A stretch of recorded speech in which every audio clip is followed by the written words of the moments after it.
ನಾವು ಮೈಸೂರು ಪಕ್ಕ ಒಂದು ಹಳ್ಳಿಲಿ ಹುಡ್ತೀವ. ನಮ್ಮ ತಾಯಿ ನಮ್ಮೆಲ್ಲರೂ ಚಿಕ್ಕವರು ಬಿಟ್ಬಿಟ್ಟು ತೀರ್ಕೊಂಡ್ರು. ನಮ್ಮ ತಂದೆನೇ ಇನ್ನೊಬ್ರು ಮನೆಗೂ ಸೇರ್ಕೊಂಡ್ರು ಅವ್ರ ಸಂಸಾರ ನಿಲ್ಸಕ್ಕೆ. ನಮ್ಮ ಅಕ್ಕ ಒಬ್ಬರು ದೊಡ್ಡವರು ಲಗ್ನ ಆಗಿರೋ ನಮ್ಮ ತಾಯಿ ತೀರ್ಬೇಕಾರೆ. ನಮ್ಮ ಅಣ್ಣಗೂ ಲಗ್ನ ಆಗಿರಲಿಲ್ಲ. ನಮ್ಮ ತಾಯಿ ಜೊತೆ ಇದ್ದು ಹುಟ್ಟಿದ್ರೆ ಎಲ್ಲ ದೊಡ್ಡಮ್ಮ ಅವ್ರು ಕರ್ಕೊಂಡೋಗಿ ಮಡಿಕೊಂಡು ಆಮೇಲೆ ನಮ್ಮ ಅಕ್ಕ ದೊಡ್ಡಕ್ಕಂತ ಬೆಳೆದ. ನಾವಿಬ್ಬರು ಅಕ್ಕದಿರು ಅದೇ ಪಕ್ಕದಹಳ್ಳಿಗೆ ಯಾರು ನಿನ್ನ ಒಳ್ಳೆ ಮನೆ ಮುದ್ದೆ ಮಾಡಿದ್ರಾ? ಅಯ್ಯೋ ನನ್ನದು ಕಷ್ಟದ ಮನೆಗೆ ಮಾಡಿದ್ರು. ಅವಾಗೆಲ್ಲ ಕಷ್ಟ ಇಲ್ವಾ? ನಿಮ್ಮ ಅತ್ತೆ ಹೆಂಗೆ ನೋಡ್ಕೊ ಒಳ್ಳೊಳ್ಳೆ ಮನೆ ಎಲ್ಲಿ ಸಿಕ್ತಿದ್ದು ಅವಾಗ? ನಮ್ಮ ಅತ್ತೆನ ಕಷ್ಟ ಆದರೂ ಬಡಿಸ್ತಾನ ಅವರು ಚೆನ್ನಾಗಿ ನೋಡ್ಕೊತಿದ್ರು. ಆಗ ತುಂಬ ಕಷ್ಟ ಇಲ್ವಾ? ಎಲ್ಲರಿಗೂ ಕಷ್ಟವೇ. ನಮ್ಮ ತಾಯಿ ಮೇಲೂ ಕಷ್ಟವೇ. ನಮ್ಮ ತಮ್ಮ ನಮ್ಮ ಅಣ್ಣ ನಮ್ಮ ಇಬ್ಬರು ಅಕ್ಕದಿರು, ನಾನು ಮೂರನೇವಳು. ಆಮೇಲೆ ಇದು ಆಗ ಎಲ್ಲ ಬೆಳೀತಿದ್ರಲ್ಲ, ಏನೇನು ಬೆಳೀತಿದ್ರಿ? ಕಾಳು ಬೆಳೀತಿದ್ದೋ, ಉಳ್ಳಿ ಬೆಳೀತಿದ್ದೋ, ತಡಗುಣಿ ಕಾಳು, ಹಸ್ರು ಕಾಳು, ಎರುಳು, ನಾವಣ. ಅದರೊಳಗೆ ದಿನ ಹೀರಕ್ಕೆ ಎಲ್ಲ ಹೀರಕ್ಕೆ ಮೆಣಸಿ ಹಾಕ್ತಿದ್ವು ಹೊಲಕ್ಕೆ. ಮೆಣಸಿಗೂ ಎಳ್ಳು ಹಾಕ್ತಿದ್ವು. ತಲೆಗೆ ಎಣ್ಣೆ ಬೆಳೀತಲ್ಲ ಅದು. ಉಳ್ಳಿ ಹೊಲಕ್ಕೆ ಹುಚ್ಚಳು ಬಿಡ್ತಿದ್ದ, ಹುಚ್ಚಳು ಆಯ್ತಿತ್ತು. ಅದನ್ನೇ ಎಣ್ಣೆ ಮಾಡ್ಕೊತಿದ್ರಲ್ವ? ಮಾಡ್ಕೊತಿದ್ದೋ. ಒಳ್ಳೆ ಊಟ. ಅಂದ್ರೆ ಈಗ ಅನ್ನ ಅದು ಇದು ನಾಷ್ಟ ಅಂತೆಲ್ಲ ಗುಡ್ಡೆ ಹಾಕ್ತಾರ ರಾಶಿ ಮಾಡಿ. ಈ ಊಟಕ್ಕೂ ಆ ಊಟಕ್ಕೂ ಪರಿಮಳ. ಅದು ಇದು ಸೊಪ್ಪು ಗೊಬ್ಬರ ಯಾವ ಥರ ಗೊಬ್ಬರ? ದನೇನು ಗೊಬ್ಬರ. ಅದು ಬಿಟ್ರೆ ಯಾವುದೋ ಗೊಬ್ಬರ ಇಲ್ಲ. ಅದರಲ್ಲೇ ಬೆಳೀತಿದ್ದೆ ನೀವು? ಬೆಳೀತಿದ್ದೆ. ತಣ್ಣಿ ಒಳಕ ಅದು ಮೆಣಸಿ ಹಾಕ್ಬಿಟ್ರೆ ಮೆಣಸಿ ಒಳಗೆ ಶುದ್ಧ ಬೆಳೆದು ನಿಂತ್ಕೊತಿತ್ತು. ಅದರೊಳಗೆ ಎಳ್ಳು ಹಾಕ್ಬಿಟ್ಟು ಎಳ್ಳಿನ ಗುಳಿಗೆಲ್ಲ ಇದು ಹೀರೆಕಾಯಿ ಹಾಕೋದು. ಅದರೊಳಗೆ ಒಂದಷ್ಟು ಬೆಂಡನ ಇಟ್ಕೊಳ್ಳೋದು, ಅದರೊಳಗೆ ಗೋರಿನ ಇಟ್ಕೊಳ್ಳೋದು, ಎಲ್ಲ ನೆಟ್ಕೊಂಡು ಬೆಳೆದು ಕುಯ್ಕೊಂಡು ಪಲ್ಯ ಹಾಕೋದು ತಿಂತಿದ್ರು. ಒಳ್ಳೆ ಊಟ. ಆಮೇಲೆ ಬೀಸೋದು. ಬೀಸ್ ಆಮೇಲೆ ಮಿಲ್ಲಿಲ್ಲ. ಸೌದೆ ಒಲೆ ಅಡುಗೆ ಅದು ಸೌದೆನೂ ಇಲ್ಲ ನೆಟ್ಟಿಗೆ. ಮುಳ್ಳಿನ ಸೌದೆ ತಂದು ಒಟ್ಕೊಂಡು ಅದರಲ್ಲಿ ಅಡುಗೆ ಮಾಡಿ ನಮ್ಮ ನೆಂಟೆ ಹತ್ರ ಎಲ್ಲ ನಮ್ಮ ಮನೇಲಿ ಅತ್ತ ಮಾವ ಎಷ್ಟು ಇರ್ತಾರೆ ಅವ್ರಿಗೆಲ್ಲ ಇಕ್ಕಿ ನಾವು ತಿಂದು ನಾವು ಮಲಗಿ ಸೌದೆಲೆ ಬೇಯಿಸೋದು. ಕುಕ್ಕರ್ ಏನಿಲ್ಲ? ಸೌದೆಲೆ ಬೇಯಿಸಿ ಪಾತ್ರೆಲ್ಲೇ ಕಾಳೆಲ್ಲ ಚೆನ್ನಾಗಿ ಬೇಯಿಸಿದ್ವಾ? ಕಾಳೆಲ್ಲ ಅದೇ ಬೇಯಿಸ್ಬೇಕಲ್ಲ. ಬಿಟ್ಟಾರ ಅತ್ತ ಮಾವ ಚೆನ್ನಾಗಿ ಬೇಯಿಸ್ತಾರೆ. ಏನು ನಿಡ್ಗ ಮಾಡಕ್ ಬಂದಿದ್ದು ಬಡಿ ಕುಸ್ಕ ಹಿಂಗೆ ಮಾಡೋದು ಅನ್ನೋರು. ಅದು ಇಲ್ದಾರು ಅವ್ರು ಹೌದು, ನಾವು ಎದ್ರಕ ಬಾಳ್ಬೇಕು. ಒಳ್ಕಲ್ಲಲ್ಲಿ ರುಬ್ಕೊಂಡು ಒಳ್ಕಲ್ ಖಾರ ದೋಸೆ ರುಬ್ಬಿದ್ರು ಒಳ್ಕಲ್ಲೇ. ಒಂದು ಏನು ರುಬ್ಬಿದ್ರು ಒಳ್ಕಲ್ಲೇ. ಒಳ್ಕಲ್ಲು 3 ಸೇರು ಅಕ್ಕಿ ಇಡ್ಲಿ ದೋಸೆಗೆ ಹಾಕ್ತಿದ್ದು. 1 ಸೇರು ಉದ್ದಿನಬೇಳೆ. ಅಂದ್ರೆ ಜಾಸ್ತಿ ಎಲ್ರಿಗೂ ಬೇಕಲ್ಲ, ಅಂದ್ರೆ 2 ಸೇರು ಇದು ವಡ ಉದ್ರ ತಣ್ಣಿ ಹಾಕಿ 2 ಸೇರು ಉಣ್ಣಿ ಹಾಕಿ ಇಷ್ಟು ಈರುಳ್ಳಿ ಕಸಿ ಸೊಪ್ಪು ಕಸಿ ಉದ್ರ 3 ದಿನ ತಿನ್ಬೇಕು ಅದನ್ನ. ಹಂಗೆ ಅಲ್ಲಿ 2 ಆಮೇಲೆ 50 ರೂಪಾಯಿಗೆ ಗುಡ್ಡೆ ಮಾಂಸ ಅಂತ ಇಷ್ಟು ಕೊಡ್ತೀರಂತಲ್ಲ ಮಾಸ. ಅದು 50 ರೂಪಾಯಿ 20 ರೂಪಾಯಿ 30 ರೂಪಾಯಿನಿಂದ ಹೋಯ್ತು. 5 ರೂಪಾಯಿನಿಂದ ಹೋಯ್ತು ಬಂದಿದ್ದಾಗ. ದುಡ್ಡು ಕಡಿಮೆ ಎಲ್ಲ ರೇಷನು ಸಿಕ್ತಿತ್ತು ಚೆನ್ನಾಗಿ. ದುಡ್ಡಿಲ್ಲ, ದುಡ್ಡು ಸಂಪಾದನೆ ಮಾಡ್ಬೇಕಾರೆ ಆಮೇಲೆ ಆರೋಗ್ಯ ತುಂಬ ಚೆನ್ನಾಗಿತ್ತು. ಚೆನ್ನಾಗಿತ್ತು. ಸಂದೇನು ಗೇದ್ರು ಮನ್ಸ ಗಣಸು 25 ರೂಪಾಯಿನಿಂದ 50 ರೂಪಾಯಿ ಬಂತು. ಅದ್ರಲ್ಲಿ 10 ರೂಪಾಯಿ ಖರ್ಚು ಮಾಡಿ ಇನ್ನೂ 15 ರೂಪಾಯಿ ಉಳಿಸ್ಬೋದು. ಅದರಿಂದ 50 ರೂಪಾಯಿನಿಂದ 100 ರೂಪಾಯಿ ಬಂತು ಗೇಯವ್ರಿಗೆ. ನಾನು ಮುದ್ದೆದಾಗ 1 ರೂಪಾಯಿ ಇತ್ತು. 1 ರೂಪಾಯಿ. ಆಮೇಲೆ ಇಷ್ಟಪ್ಪ ಮುದ್ದೆ ಕಟ್ಕೊಂಡು ತಿಂತೀರಿ ಅಂತೆಲ್ಲ. ಮುದ್ದೆ ಇಷ್ಟಪ್ಪ ಮುದ್ದೆನೇ ಇಟ್ಟಿದ್ದಿಲ್ಲ ಕೆಲವ್ರಿಗೆ, ಉಣ್ಣವ್ರಿಗೆ ಗಣಸಾಗ. ಮತ್ತೆ ನಿಮಗೂ ಇಷ್ಟಪ್ಪ ಮುದ್ದೆ ಕಟ್ಕೊತ ಊಟ ಮಾಡ್ತೀರಿ ಅಂತೆಲ್ಲ. ಆ ಊಟನೇ ಸರಿಯಾಗಿತ್ತು.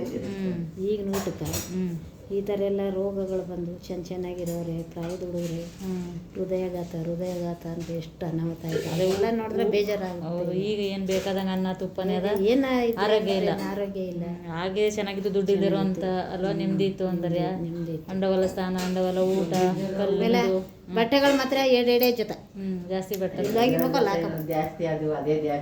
ತಗೊಳಕ್ ದುಡ್ಡಿಲ್ಲ. ಆಮೇಲೆ ಮಣ್ಣಲ್ಲೆಲ್ಲ ಸ್ನಾನ ಮಾಡ್ತಿರ್ತಾರೆ, ಕರಿಮಣ್ಣು. ಆಮೇಲೆ ಇದು ಬೆಲ್ಪತ್ರಕಾಯಿ ಬಟ್ಟೆ ಒಗ್ಯಕ್ಕೆ ಇದು ಚೋಳ ಮಣ್ಣು ಒಳ ಕಾರಲ್ಲಿ ಉಕ್ಕತ್ತಿತ್ತು ಮಣ್ಣು. ಚೋಳ ಮಣ್ಣು ಒಗದ್ರ ಬಟ್ಟೆ ಎಲ್ಲ ಅಂತಿದಂತಲ್ಲ ಮಡಿಯಾಗು. ಅಯ್ಯೋ ಹಾಕತ್ತ ಏನಕ್ಕೆ ಅದೇ ಚಂದ ಅಲ್ವಾ? ಅದೇ ಚಂದ.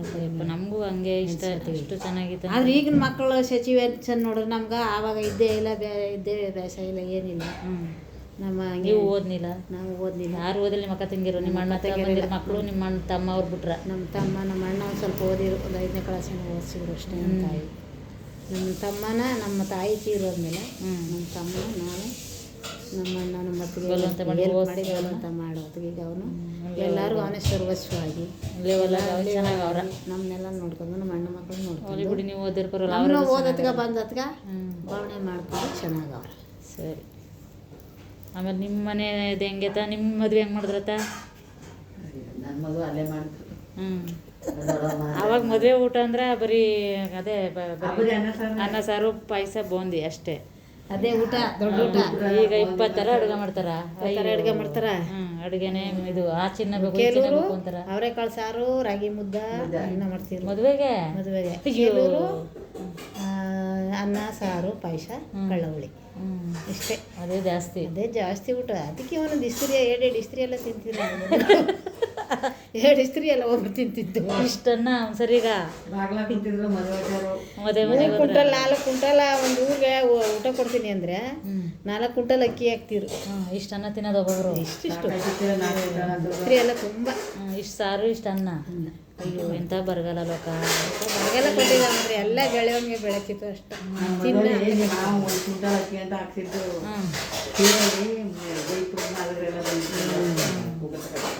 ಅದೇ ಆಮೇಲೆ ನಾನು ಚಿಕ್ಕವಳಾಗಿರೋದು ಅದೇ ಊರಲ್ಲಿ ಮದುವೆ ಮಾಡ್ತಿರಲ್ಲ ಚಪ್ರ ಹಾಕಿ ಆಗ ಅದೇ ಆ ಕೇರಿಯವರು ಪಾತ್ರೆ ತಗೋ ಬಂದ್ಬಿಡ್ತಿರು ಸಾಂಬಾರು ಕೊಡಿ ಅನ್ನ ಕೊಡಿ ಅಂತ. ನಿಜ ನನಗೂ ಗೊತ್ತು ಅದು.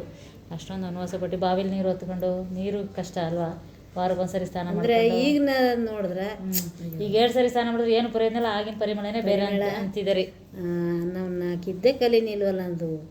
ಅದೇ ಈಗಿನ ಸಿಚುವೇಶನ್ ನೋಡಿದ್ರೆ ಈಗ ನಿಮ್ಮ ಅಮ್ಮ ಪ್ರಪಂಚದಲ್ಲಿ ಆಯ್ತಾ ಇರೋದು ನೋಡಿದ್ರೆ ನಾವಾದರೂ ಒಂದು 5ನೇ ಕ್ಲಾಸು ಒಂದು 7, 8ನೇರು ಓದಿದ್ರು ಚೆನ್ನಾಗಿರ್ತಿತ್ತಲ್ಲ.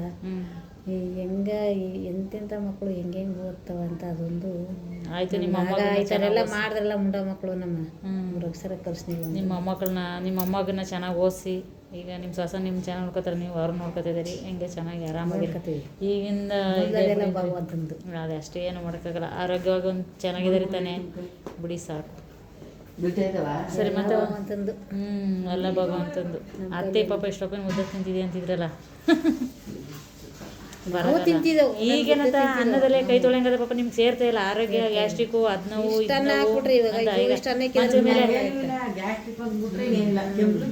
ಮಂಚದ ಮೇಲೆ ಹಾಸಿಗೆ ಮೇಲೆ ಮಲಿಕತ್ತಿದ್ರಿ ನಿದ್ದೆ ಬತ್ತಲ್ಲ ಸರಿಯಾಗಿ. ಆಗ ಚಾಪ ಸರಿಯಾಗಿ ವಸ್ತುಗಳಿಗೆ ಬೆಸಿಟ್ಟು ಇಲ್ಲ, ದಿಂಬು ಸರಿಯಾಗಿತ್ತಿಲ್ಲ ಅಂತಲ್ಲ. ಅಕ್ಕಿ ಪಾಯಸ ಮಾಡ್ಬಿಟ್ಟು ವಡ ಮಾಡ್ಬಿಟ್ರೆ ಒಬ್ಬೊಬ್ರಿಗೆ ಇಷ್ಟಿಷ್ಟು ವಡೆ.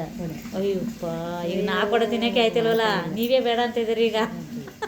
ನಮ್ಗೆ ಹಂಗೆ ತಿಂತಿದ್ದವ್ರಿಗೆ ತಿನ್ನಕ್ಕೆ ಆಯ್ತಾ ಇಲ್ಲ. 4 ವಡೆ ಮೇಲೆ ಜಾಸ್ತಿ ತಿಂದ್ರೆ ಒಟ್ಟ ಅಯ್ಯಪ್ಪ ಗ್ಯಾಸ್ಟ್ರಿಕ್ಕು ಹೆವಿ ಆಗ್ಬಿಟ್ಟು. ಅಂದ್ರೆ ಆಗಿನ ರುಚಿನೇ ಬೇರೆ ಬಿಡಿ, ಈಗಿನ ರುಚಿನೇ ಬೇರೆ. ಈಗ ಎಷ್ಟೇ ಮಸಾಲೆ ಕರು ಆ ಥರ ರುಚಿ ಬರಲ್ಲ. ಅಂದರೆ ಮಿಷಿನು ರುಬ್ಬುತ್ತಲ್ಲ ಮಿಕ್ಸಿ, ಅದೇ ಎಲ್ಲನೇ ಎಳ್ಕೊಬಿಡುತ್ತೆ. ಕಷ್ಟ ಆದರೂ ಅಜ್ಜಿ ಒಡ್ಕಲ್ಲ ಆಡಿಸಿ. ಅಯ್ಯೋ ಆಗ ಅತ್ತಮ್ಮ ನೋಡಿದ್ರೆ ಎದ್ರಕೊಂಡು ಔಸ್ಕೊತಿದ್ರಿ ಅಂತಲ್ಲ. ವಡ ಒಯ್ಬೇಕಾರ 1-2 ಸೇರು ಕಾಳು ಹಾಕಿ ಎಷ್ಟೊತ್ತಾಯ್ತಿತ್ತು ಗೊತ್ತಾ. ಅದೇ ಮುಂದೆ ಕೂತ್ಕೊಂಡ್ರೆ ಸೋದ ಉಟ್ಕೊಂಡು ಸೌದೆಲ್ಲ ಅವ್ರಿಗೆಲ್ಲ ಬೇಯಿಸಿ ಹಾಕಿ ತಿಂದು ನಾವು ಮನೆ ಕಳ. ಈಗ ಸೊಸೆ ನೋಡಿದ್ರೇ ಅತ್ತೆ ಎದ್ರಕೋಬೇಕು ಹಂಗೆ ಕಾಲ ಅಂತ ಕಾಲ. ಅಯ್ಯೋ ಹಂಗೆ ಅವ್ರು ಬಲಾಟ ಮಾಡ್ತಾರೆ. ಅದ ಸಾಧನೆಲ್ಲ ಬಿಡಿ. ನಮ್ಮ ಮಾವ ಕಾಳು ಬೇಯ್ದಿದ್ದಕ್ಕೆ ದೇವ್ರಿಗೆ ದೀಪ ಹಚ್ತಾ ಇದ್ರಿ. ಹಿಂಗೆ ತಟ್ಟೆ 4 ತೊಟ್ಟಿ ಮನೆಗೆ ಊಟ ಹಾಕ್ಬಿಟ್ಟು ಅಲ್ಲಿ ದೀಪ ಹಚ್ತಾ ಇದ್ದೀನಿ. ಈ ಕಾಳು ಬೆಂದಿದ್ದಾವ ಈ ಕಾಯಿನ ಕೆತ್ತಾಗದು ಮೊಟ್ಟು ಕೆರ್ತಾ ಇಟ್ಲೆ ಕಣ್ಣಿಗೆಲ್ಲ ತುಂಬ್ಕತ್ತವು ಕಾಳು ಸಾರು. ಇನ್ನೂ ನೆನ್ಕತ್ನೆ ಅದ. ಓಲಿ ಬಿಡಿ, ಅವರು ವಯಸ್ಸಾಗಿತ್ತಲ್ಲ, ಇನ್ನೇನು ಮಾಡೋದು. ಅವ್ರಿಗೂ ಹಂಗಿತ್ತಲ್ಲ ವಯಸ್ಸಲ್ಲಿ. ಎಲ್ಲ ಬೇಜಾರು ಮಾಡ್ಕೊಡ್ದು. ಈಗ ಚೆನ್ನಾಗಿದ್ದಾರೆ ತಾನೇ ಬಿಡಿ. ಈಗ ಆರಾಮಾಗಿ ಹೆಂಗೆ ಆರೋಗ್ಯ ಕಾಪಾಡ್ಕೊಂಡು ನಿಮ್ದಾಗಿರೋದ್ರಲ್ಲಿ ತೃಪ್ತಿ ಪಟ್ಕೊಂಡು ಚೆನ್ನಾಗಿರಿ ಹೆಂಗೆ ಇದೆ. ಸರಿ ಹೋಗೋಣ. ಹೌದು ಹೌದು ಹೌದು ಹೇಳ್ಬೇಕಷ್ಟೇ. ಏನು ಮಾಡೋಕ್ಕಲ್ಲ. ಅವ್ರದವ್ರು ನಿಮ್ಗೆ ಆರಾಮಾಗಿ ನಿಮ್ಗೆ ಏನು ಬೇಕು ಊಟ ಬಟ್ಟ ತಾನೇ ಅಚ್ಚುಕಟ್ಟಾಗಿರಿ ಅಷ್ಟೇ. ಸರಿ ಹೋಗೋಣ, ನಡೀರಿ ಹೋಗೋಣ.